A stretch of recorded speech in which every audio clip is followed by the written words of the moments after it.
Okay, next up, go ahead and get out the tail control guides. Now, you could actually put on the tail drive at this point because these are split and you can just put them around the boom. The way the manual shows is if your tail rotor's on this side, the screws that clamp these are on the other side. I don't think it really matters, but go ahead and get these on and get these in place the same way all down the boom. Alright, go ahead and put the screws in, but don't tighten them up yet because I'm not gonna tighten these up and get these placed until we get our control rod and get the whole thing on the heli and start setting up the tail, okay? So just leave them loose for now, get the screws in so you don't lose them, and we'll continue on. Okay, next is open up the bag and get out this arm. Also in this bag with a ball with a standoff on it, there are actually two balls, there were two screws like what we took out of the case. If you remember, when I took my case apart, I had two screws with lock nuts. One was here, one was here. Those actually go on the top of the case, and the bottom ones get this bracket. Alright, and there's no nuts for the bottom ones. It simply goes like that. Let me double check this orientation. Yes. Okay, so what we're going to do is go ahead, now remind your slot, alright, and make sure your tail case is right side up. If you feel down in there with your finger, you can feel the rise in there that will line up with that slot.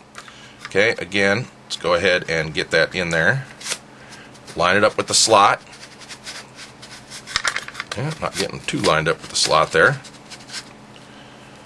There we go. Alright, now we're lined up with the slot and we're 90. Now again, if you remember, I kind of pushed that whole assembly together. I would just, if you want to make sure you back it off just a little bit, just take a scribe, mark your boom, and then back this off just about a millimeter. Again, this makes sure that you don't have the torque tube. Ooh, I'm having a hard time pulling it back out of this case. There we go.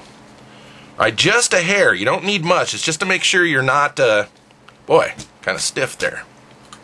Bear with me. Went too far out than a millimeter. Okay, so this just makes sure, again, you're not jamming your torque tube and butting the ends up in there. The design may be you don't have to do that. I really don't know. It's just something I've always done just to make sure, and certainly a half a millimeter or so coming out of here isn't going to hurt. Okay, so what you're going to do now is you're going to put the two bolts with nylock nuts at the top. You're going to mount this bracket on this side, so the same side as the tail rotor, alright, like so. Don't forget your Loctite on these bottom ones with this bracket because there are no nylocks. They actually thread into this bracket. Let's put that on, come back, take a look. Okay, so there we have it. One way to make sure everything's right is outrage will be up right side up, outrage will be right side up. Like so, like so. Your tail rotor will be on this side. That control arm on the same side. We're lined up with the slot, pushed in, backed off half a millimeter, and should be good to go there. Alright, let's go ahead and do this while we got the tail out. Go ahead, and there's the bag with the balls in it. Okay, and the screws for that. And this bell crank right here. Alright, let's check the orientation. It looks like it does not matter which way these go. However, you will notice one side's beveled where the screw goes in and one side's not. I'm not sure it really matters. But one of these is going to get the long standoff and the other one's going to get the short ball on it. And then we'll come back and get this mounted on the bell crank. So go ahead and get the balls on there and we'll come back and continue. Okay, bell crank done. Now there was the long ball and a spacer, so don't forget that spacer. Brings that ball really long, and of course the short ball, both on one side. Again, don't think it really matters which side. Okay, in that bag was one more bolt, and of course you're going to put that on the bell crank with the balls facing down. Don't forget your Loctite. Alright, so it's going to go just like this.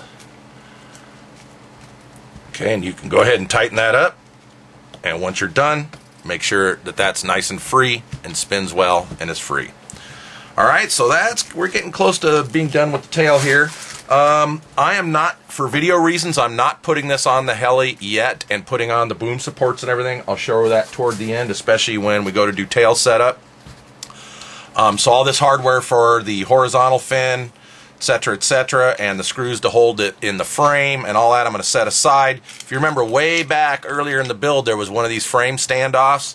If you do want to go ahead and put the boom on now, that standoff is used back here on the rear of the heli where the boom supports are going to come down to. Alright, so that's what that standoff was for. Alright, I'll show that later when I go ahead and put the boom supports and everything on. But that's pretty much it. If you want to go ahead and make up your long control rod now, you can go ahead and get it in the guides just for now. Just remember, put a link on, feed it in the guides, put the other link on. If you put both links on now, of course, you're going to be killing yourself because you can't get it in the guides otherwise. So go ahead and do that. And you can put this aside until I get there. And, of course, this hardware aside till I get there. And we'll come back to that after we get more of the heli done and do tail setup. Anyway, that kind of does the tail. Hope was helpful. Enjoy. Ding, ding, ding, ding, ding. Danger, Will Robinson. FYI, I showed mounting this bell crank with the balls pointing toward the bottom, but I was mounting it on this side of the arm.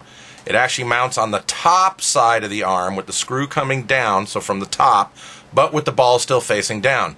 I noticed when I went to put my control rod on that the rod wasn't lining up with this ball when I had it the other way. So I went and looked at the drawings in the back of the manual more where it showed a side view of the helicopter, and it showed that in fact this would be this way, alright? And that way that link lines right up with those rod guides pointing at it. Alright, so make sure you get that arm on the top with the balls facing down. Alright, anyway, just thought I'd come back and review that once I noticed my mistake. And anyway, that does it with the tail. We'll continue on.